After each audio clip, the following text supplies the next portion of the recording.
Palakkad railway division വിഭജനം രാഷ്ട്രീയ വിഷയമാക്കുകയാണ് കോൺഗ്രസ്. പാലക്കാടിന്റെ പ്രസക്തി നഷ്ടപ്പെടുത്താൻ നടത്തുന്ന നീക്കമെന്നാണ് ആരോപണം.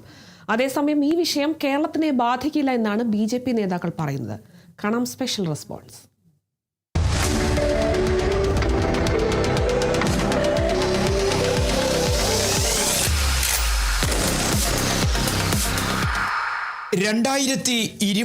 ലാണ് കർണാടകത്തിൽ ഇനി തിരഞ്ഞെടുപ്പ് വരാൻ പോകുന്നത്.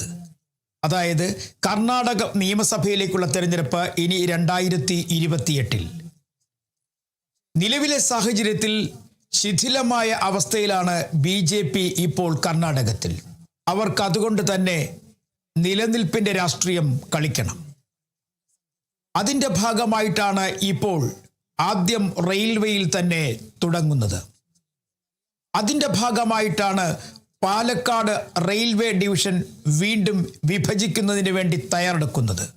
2007 അന്നത്തെ UPA സർക്കാർ പാലക്കാട് ഡിവിഷൻ വിഭജിച്ച് സേലം ഡിവിഷൻ ഉണ്ടാക്കി. അല്ലെങ്കിൽ വലിയ തരത്തിലുള്ള സമരങ്ങൾ സംഘടിപ്പിച്ചവരായിരുന്നു BJP.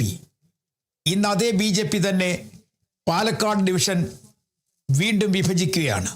അത് മൈസൂർ ഡിവിഷനായി മാറുന്നു. കാസർഗോഡ് മുതൽ അങ്ങോട്ട് നീളുന്ന കുറേ പ്രദേശങ്ങൾ, അതായത് പാലക്കാടിനൊപ്പമുള്ള കുറേ പ്രദേശങ്ങൾ, റെയിൽവേയുടെ പ്രദേശങ്ങളൊക്കെ തന്നെ ഇനി മൈസൂർ ഡിവിഷനിലേക്ക് പോകുന്നു. ഇതിൽ ഒരു വിധത്തിലുള്ള ഉത്കണ്ഠയും വേണ്ടെന്ന് BJP നേതാക്കന്മാർ അവസാനം പറഞ്ഞു വെക്കുന്നു. യാത്രക്കാരെ ബാധിക്കില്ല, മറ്റൊന്നിനെയും ബാധിക്കില്ല, അതുകൊണ്ട് ഇതിനെ ഗൗരവമായി കാണേണ്ട എന്നാണ്. പക്ഷെ നമ്മളൊരു കാര്യം മനസ്സിലാക്കേണ്ടത്, 2007 പാലക്കാട് ഡിവിഷൻ വിഭജിക്കുമ്പോൾ അന്ന് പറഞ്ഞൊരു കാര്യമുണ്ട്, കഞ്ചിക്കോട് കോച്ച് ഫാക്ടറി. ആ കോച്ച് ഫാക്ടറി ഇന്ന് എവിടെയാണ്?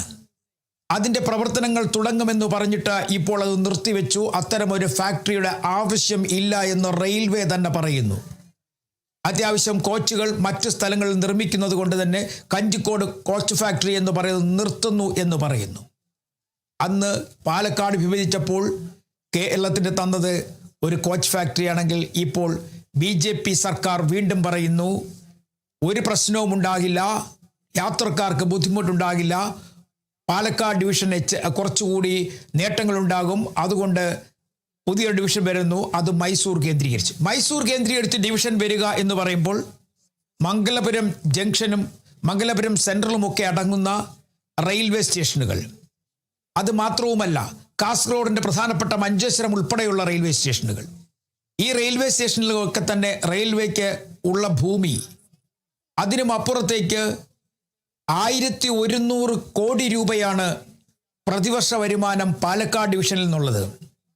നിലവിൽ ഡിവിഷൻ 2 കഴിയുമ്പോൾ അല്ലെങ്കിൽ പാലക്കാട് വീണ്ടും വിഭജിച്ച് കഴിയുമ്പോഴേക്കും ആ വരുമാനം പകുതിയിലധികമായി കുറയും.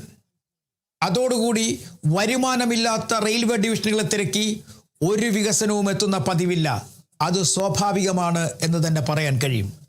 അതല്ലാതെ യാത്രക്കാർക്ക് ഉത്കണ്ഠ വേണ്ട എന്ന് പറയുന്നതൊക്കെ BJPയുടെ മുട്ടുന്യായങ്ങൾ എന്ന് വേണമെങ്കിൽ പറഞ്ഞു നിർത്താം. പക്ഷേ അവിടെയല്ല. കേരളത്തിലെ ജനങ്ങൾ യാത്രയ്ക്കായി ആശ്രയിക്കുന്ന ഏറ്റവും കൂടുതൽ ദീർഘദൂര യാത്രക്കാരുള്ള പാലക്കാട് ഡിവിഷനിൽ നിന്നും മുംബൈയിലേക്കോ ബംഗളൂരുവിലേക്കോ ഒക്കെ പോകണമെങ്കിൽ ഇനി ടിക്കറ്റുമായി ബന്ധപ്പെട്ട കാര്യങ്ങൾക്കും മറ്റ് ആവശ്യങ്ങൾക്കുമൊക്കെ വേറൊരു ഡിവിഷനിലേക്ക് പോകേണ്ടി വരും. ഇത് മൈസൂർ ഡിവിഷനെ ആശ്രയിക്കേണ്ടി വരുന്ന അവസ്ഥയിലേക്ക് കാര്യങ്ങൾ എത്തിച്ചേർന്നിരിക്കുന്നു. എന്തായാലും കേരളത്തിലെ MP ഒറ്റക്കെട്ടായി നിൽക്കുന്നു. തിരുവോണ ദിവസം അവർ ഉപവസിക്കാൻ തീരുമാനിച്ചിട്ടുണ്ട്. ഒരു റെയിൽവേ ഡിവിഷൻ വിഭജിക്കുന്നതിലെ രാഷ്ട്രീയമല്ല, പക്ഷേ ഒരു നാടിൻ്റെ വികസനത്തിനെ വല്ലാതെ മുറിവേൽപ്പിക്കുന്ന രാഷ്ട്രീയമാണ് ഇവിടെ സംസാരിക്കേണ്ടത്. അതും കൃത്യമായി പറഞ്ഞാൽ റെയിൽവേയുടെ കാര്യത്തിൽ വല്ലപ്പോഴും ഒരു വണ്ടിയോ 2 റെയിൽവേ ലൈനോ അല്ലെങ്കിൽ ചെറിയ വികസനങ്ങളോ എന്നൊക്കെ പറഞ്ഞു പോകുന്നതിനപ്പുറത്തേക്ക് ഇപ്പോൾ എന്തായാലും റെയിൽവേ സ്റ്റേഷനുകളുടെ വികസനം കാര്യമായി നടക്കുന്നുണ്ട്. അത് ഇല്ല എന്ന് പറയാനാകില്ല. പല സ്റ്റേഷനുകളിലെയും പ്രവൃത്തികൾ പുരോഗമിച്ചു വരികയാണ്.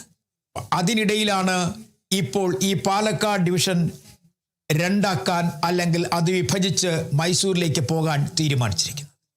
ഒരു കാര്യം മനസ്സിലാക്കേണ്ടത്, മംഗലപുരത്തിൻ്റെ തീരദേശം ഉൾപ്പെടെയുള്ള പ്രദേശങ്ങളിൽ നിന്നും പാലക്കാടിന് ഏറ്റവും കൂടുതൽ വരുമാനം കിട്ടിക്കൊണ്ടിരുന്നത്.